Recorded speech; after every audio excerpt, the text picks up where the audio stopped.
নমস্কার, ঘরোয়া রান্নায় সবাইকে স্বাগত। আজ আমি আপনাদের সাথে খুব সহজে চিকেন বিরিয়ানি কিভাবে বানানো যায় সেই রেসিপি শেয়ার করব। দেখে নেওয়া যাক রেসিপি। বিরিয়ানি বানানোর জন্য আমি এখানে বাসমতি চাল ভালো করে ধুয়ে পরিষ্কার করে জল ঝরিয়ে নিয়েছি। চিকেন ভালো করে ধুয়ে পরিষ্কার করে নিয়েছি। এবার এর মধ্যে দিয়ে দেব পরিমাণ মতো নুন, দিয়ে দেব 2 চামচ জল ঝরানো টক দই,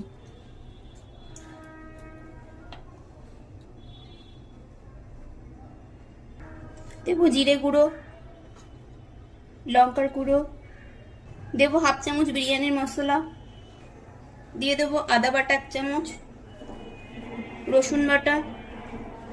এই সব দিয়ে চিকেনটা ভালো করে মেখে নেব। চিকেন মেখে নিয়েছি। দুধের মধ্যে স্যাফরান ভিজিয়ে নিয়েছি। এর মধ্যে দিয়ে দেবো কিছুটা গোলাপ জল, দিয়ে দেবো কেওড়া জল,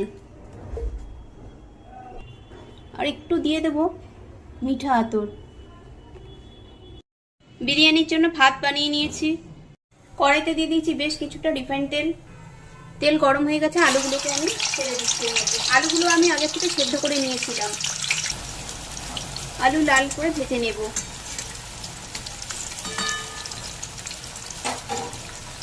আলু ভাজা হয়ে গেছে, তুলে নেব। দিয়ে দিচ্ছি পেঁয়াজ কুচি, পেঁয়াজ ভেজে নেব। পেঁয়াজ ভাজা হয়ে গেছে, এবার দিয়ে দেবো ম্যারিনেট করে রাখা চিকেন। আর মশলার বাটি ধুয়ে কিছুটা জল দিয়ে দিয়েছি।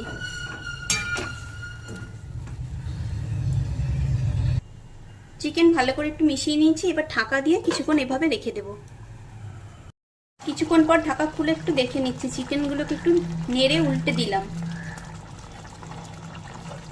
আবারও কিছুক্ষণ ঢেকে রেখে দেব। চিকেন সেদ্ধ হয়ে গেছে। এবার এর মধ্যে ভেজে রাখা আলুগুলোকে সব দিয়ে দেব। আলুগুলোকে গ্রেভির সাথে একটু মিশিয়ে নেব। এবার আমি এখানে হাফ কাপ লিকুইড দুধ অ্যাড করে দেব। কিছুক্ষণ একটুখানি ফুটিয়ে নেব।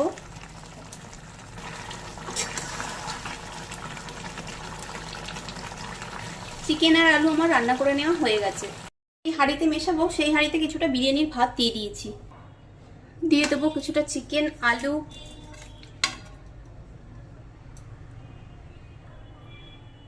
আবারও কিছুটা ভাত দিয়ে একটা লেয়ার বানিয়ে নিয়েছি। এর মধ্যে দিয়ে দেবো কিছুটা বিরিয়ানির মশলা। আবারও চিকেন আলু সব দিয়ে সাজিয়ে দেব।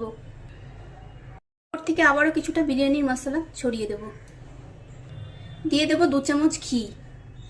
এবার সবশেষে দিয়ে দেবো ওপর থেকে স্যাফরান ভেজানো সেই দুধটা। এবার গ্যাস ওভেন অন করে একটি চাটু বসিয়ে দিয়েছি। এর উপরে বিরিয়ানির হাঁড়ি বসিয়ে দিয়েছি। এভাবে আমি 10 মিনিট দম দিয়ে নেব। 1 ঘন্টা পর এবার বিরিয়ানি প্লেটে সার্ভ করে নেব। এভাবে একবার আপনারাও বানিয়ে নেবেন। আশা করছি আপনাদেরও ভালো লাগবে।